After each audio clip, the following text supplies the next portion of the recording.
So far in our discussions of graphing, we've considered data obtained from one variable, either categorical or quantitative, and we've learned how to describe the distribution of that single variable using the appropriate visual displays, as well as numerical measures of center and spread. Next, we're going to be visualizing our association of interest by exploring the relationship between two variables. Recall that our basic research question is simply whether or not two variables are associated with one another. So is there a relationship between gender and test scores? Is there a relationship between the type of light a baby sleeps with and whether or not the child develops nearsightedness?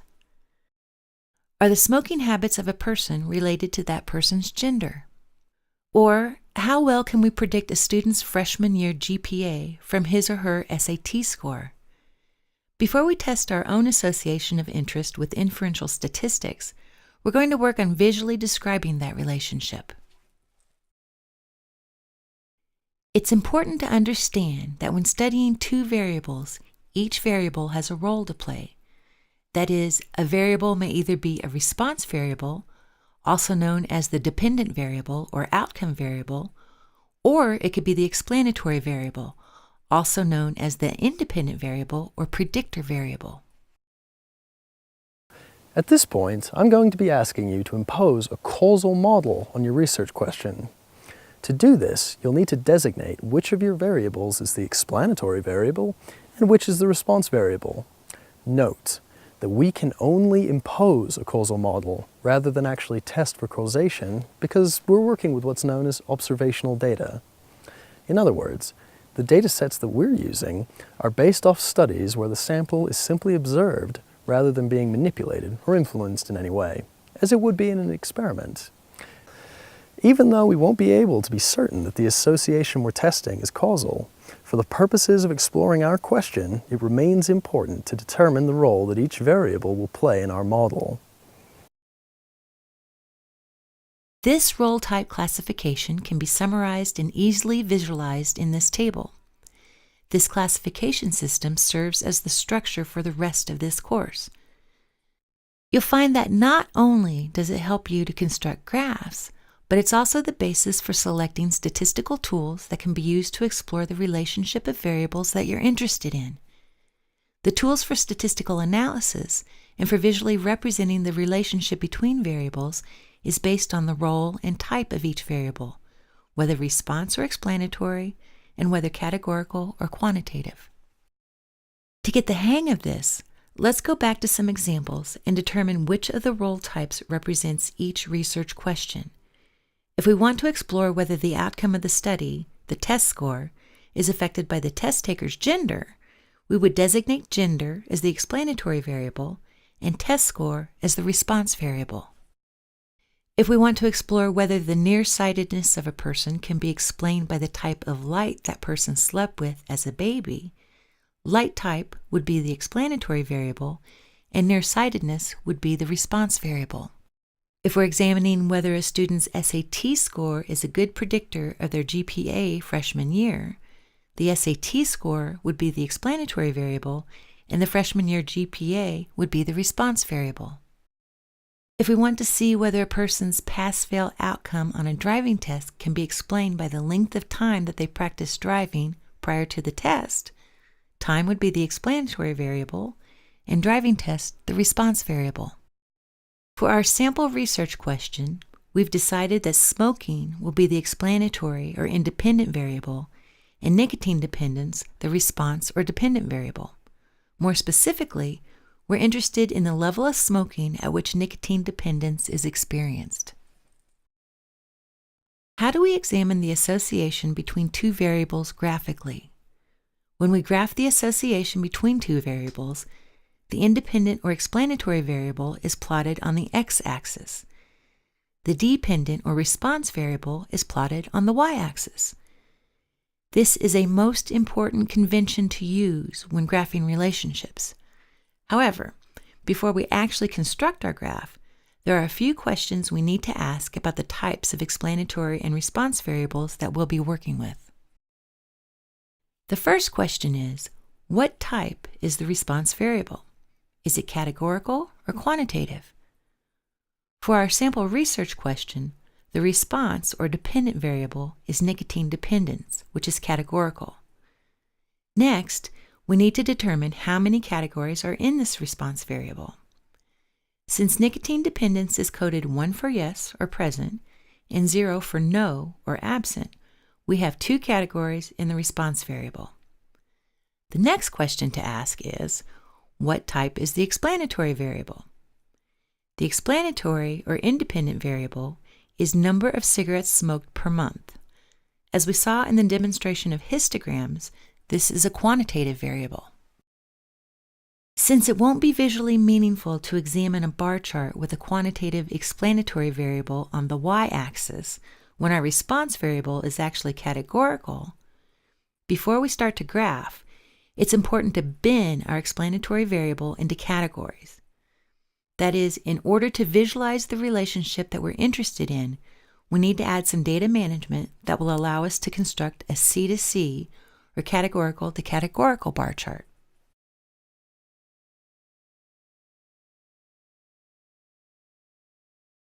To convert a quantitative variable into a categorical variable, we begin by looking at the frequency table for the explanatory variable, number of cigarettes smoked per month. We could use the cumulative percent column to make decisions about grouping individuals into quartiles, roughly 4 equal groups in size, or even quintiles, 5 equal groups in size. However, in this case, it seems a better decision might be to create more meaningful smoking groups based on specific quantities.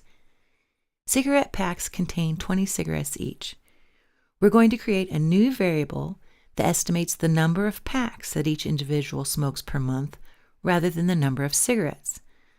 This could be a step closer to a categorical variable that's meaningful. Returning to the program, within the data step, where all data management is conducted, we add the following syntax. Packs per month equal numsigmo_est divided by 20, semicolon. The new variable is packs per month, and it's set equal to the number of cigarettes smoked per month divided by 20, followed by a semicolon. Then we add this new variable, packs per month, to the table statement so we can view this new frequency distribution. Packs per month is still a quantitative variable, but now we can more easily create groups based on number of packs smoked in a month. After examining the frequency distribution, we decide to create groupings that include those who've smoked 1 through 5 packs per month, 6 through 10 packs per month, 11 through 20,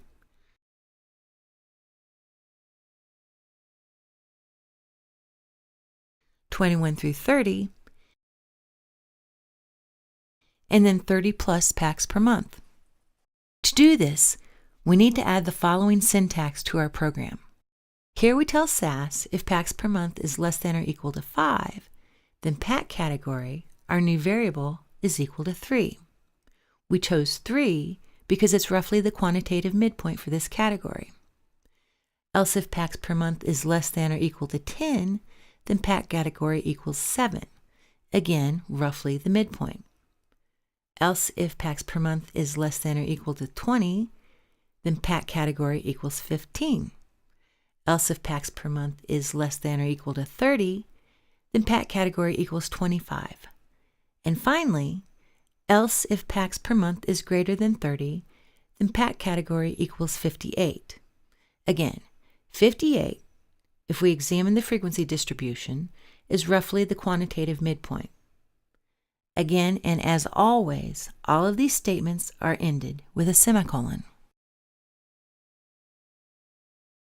When we add this new variable, pack category, to the table statement, and then run the program, we can examine the frequency distribution for the new variable. With this new categorical variable representing packs of cigarettes smoked per month, we've retained as much of the quantitative features of the original variable we could manage, while also assuring the graph will be interpretable now that the explanatory variable is categorical. back to our graphing decisions flowchart.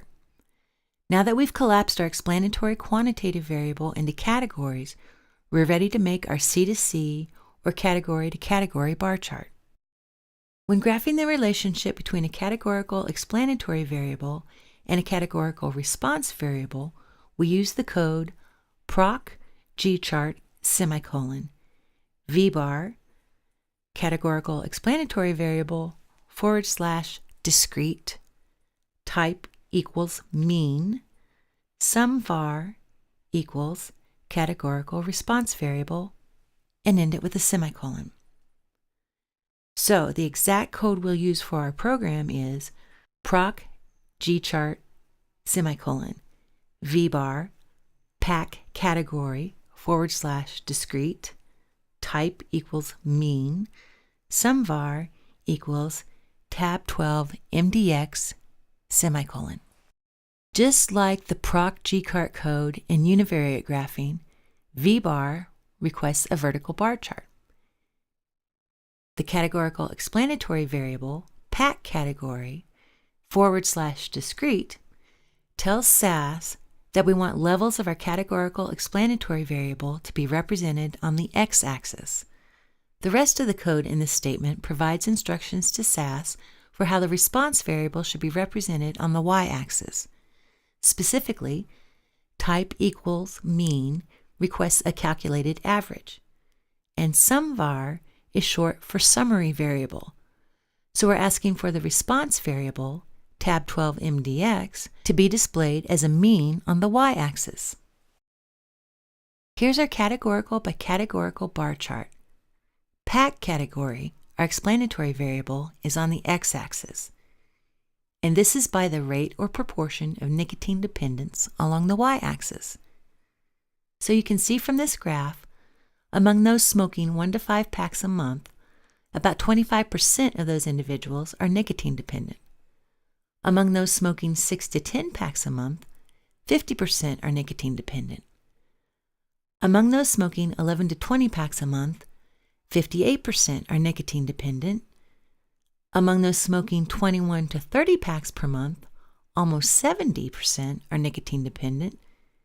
And among those smoking more than 30 packs a month, more than 70% are nicotine dependent, around 77%. We can also see that these rates form a pattern. That is, the more packs smoked per month, the higher the rate of nicotine dependence. So, in a graphical way, we're already seeing that there seems to be a relationship between smoking and nicotine dependence as we hypothesized. Looking at our graphing decisions chart, we can see the steps we've taken to generate a bivariate graph with a categorical response variable that has 2 categories and a quantitative explanatory variable. We also discussed how to convert the quantitative explanatory variable to a categorical variable, a step which must be taken for the purposes of visualizing the relationship. If our explanatory variable was originally categorical rather than quantitative, we could have skipped this step and just moved on to a categorical by categorical bar chart. What decisions need to be made if the response variable has more than 2 categories? In this case, we would need to collapse a response variable categories into 2 categories. To demonstrate this, we'll have to modify the research question. So let's modify the research question to look at the association between ethnicity and smoking stage. And we'll create a response variable that categorizes young adult smokers into 3 groups: non-daily smokers, daily smokers, and those with nicotine dependence. These are the ethnic groups recorded in the NESARC codebook, along with the syntax that we can use to create a 3-category smoking stage variable.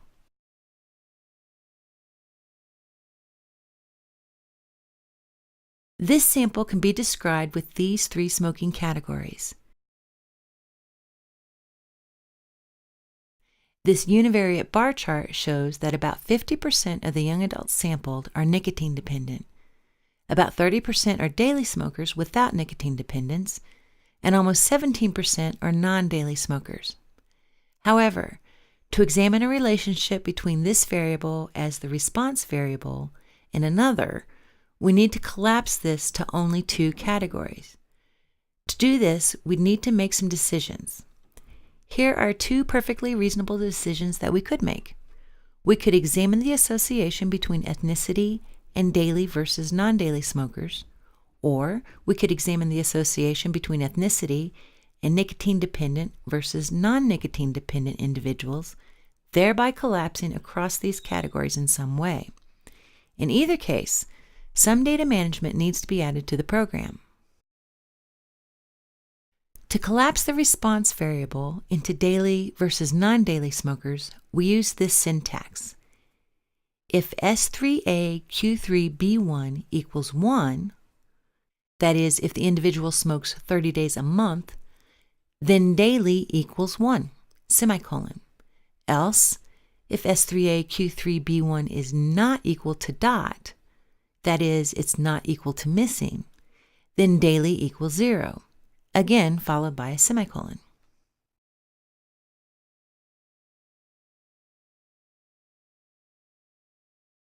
To graph the relationship between a categorical explanatory variable and a categorical response variable, we use the same code for graphing the relationship between a categorical explanatory variable and a quantitative response variable, a response variable that has been binned into 2 categories. Proc gchart semicolon vbar eth race 2a, which is our categorical explanatory variable, / discrete type equals mean, sum var equals daily, our categorical response variable, followed by a semicolon. Remember, our categorical response variable should not have more than 2 categories or levels, and those 2 categories should be coded as 0 and 1. 0 represents no or negative observations, and 1 represents yes or positive observations. In this format, requesting the mean of a categorical response variable actually gives us the proportion of 1s or positive observations. Because our response variable was categorical with more than 2 categories, we needed to collapse it into only 2 categories. And because our explanatory variable, ethnicity, was categorical, we created a categorical by categorical bar chart. Had our explanatory variable been quantitative, we would have needed to bin or collapse that variable into categories before creating the categorical by categorical bar chart. From the 2 bivariate graphing examples that we've covered, we filled in the left side of our graphing decisions flowchart. Each example showed situations when our response variable was categorical. Let's talk now about the right side of our flowchart when the response variable is quantitative. We'll now change our research question using an example from the Gapminder dataset. Here, we're interested in the association between the percent of the population living in urban settings within each country and the country's rates of internet use. That is, the percent of people with access to the World Wide Web. Below, you can see a full description of these variables from the Gapminder codebook. For this research question, both the response and explanatory variables are quantitative. A bar chart would not work here. The graph of choice would be a scatterplot. A scatterplot, by definition, is a graph of plotted points that show the relationship between 2 quantitative variables. In a scatterplot, data for each observation's explanatory and response variable are plotted. This scatterplot shows a sample of 11 observations according to the relationship between height and weight. In the lower left-hand side of the graph, we see plotted individuals with relatively low height and weight. In the upper right-hand portion, we see individuals with relatively high height and weight. Returning to the Gapminder dataset, let's see how we can use SAS to examine the relationship between percent of the population living in urban settings and the rate of internet use. Since we're using a different dataset, we'll begin with a new program. It begins with the standard libname statement. Then we're going to call in the Gapminder dataset at the beginning of the data step. We end the data step by sorting according to the unique identifier. In this case, the unique identifier is country. Next is a univariate and variable statement in order to examine the central tendency and spread or variability of both urban rate and internet use rate. Then the program ends with a run statement. We can see that for urban rate, the mean percent of the population living in urban settings is about 57%. The standard deviation is about 24%, suggesting that there's quite a bit of variability from country to country in terms of the proportion of the population living in urban settings. For internet use rate, on average, about 35.6% of the population across these individual countries has access to the World Wide Web. Again, with a standard deviation of 27.8, there seems to be quite a bit of variability from country to country. But is there a relationship between these two variables? We can explore this question visually with a scatterplot. SAS provides scatterplots in response to the proc gplot command. The code is proc gplot plot quantitative response variable, which is internet use rate, times quantitative explanatory variable, which is urban rate, ended with a semicolon. To characterize the relationship that we see in a scatterplot, it can be helpful to draw a line of best fit through the observations as a way of trying to determine how the dots line up. That is, do they seem to line up in a positive or negative direction, or with a positive or negative slope? An increasing slope, as we have here, between urban rate and internet use rate, indicates the relationship is positive. That is, an increase in one of the variables seems to be associated with an increase in the other. Here's another example from Gapminder exploring the relationship between income per person in each country and internet use rate. Again, if considering a linear pattern, the relationship seems to be positive. That is, higher income is associated with higher internet use rate. The strength of the relationship in a scatterplot is determined by how closely the data points follow the form. In this scatterplot, the data points follow the linear pattern quite closely. This is an example of a very strong relationship. In this other scatterplot, the points also follow the linear pattern, but much less closely. Therefore, we can say that this is a weaker relationship. The form of the relationship is its general shape. When identifying the form, we try to find the simplest way to describe the shape of the scatterplot. There are many possible forms. As we saw, a positive or increasing relationship means that an increase in one of the variables is associated with an increase in the other. And negative or decreasing relationship means that an increase in one of the variables is associated with a decrease in the other, as shown in this central scatterplot. Not all relationships can be classified as either positive or negative. Further, if you can't plausibly put a line through the dots, if the dots are just an amorphous cloud of specks on the graph, then there may be no relationship. For various reasons, a scatterplot is sometimes limited in its ability to allow us to evaluate a relationship visually. Here's a scatterplot for income per person by rate of HIV among 15 to 49-year-olds. Since most countries have a low HIV rate per 100 people, the dots on this scatterplot seem to clump in the lower left-hand corner of the graph. So to try to get a better sense of whether or not there's a relationship between these two variables, we would try to categorize or group the explanatory variable income. If we use the proc univariate statement for the variable income per person, we can use the quantiles table to determine the 25th, 50th, and 75th percentile or quartile. These will allow us to divide the countries into 4 ordered groups according to income per person. We need to add the appropriate data management syntax to the program within the data step in order to create these categories. This new variable will be called income group. Proc freq and table statements can be added so we can examine the distribution of this new variable. After the program has been saved and run, we can see the distribution for income group. The 4 ordered groups we created show that there are 47 countries in the lowest income group, the lowest 25%. There are 48 countries in the next 25%, 49 in the next, and 47 countries in the highest 25% in terms of income. With this new categorical explanatory variable, we're now ready to create the last type of bivariate graph. That is, the categorical to quantitative bar chart.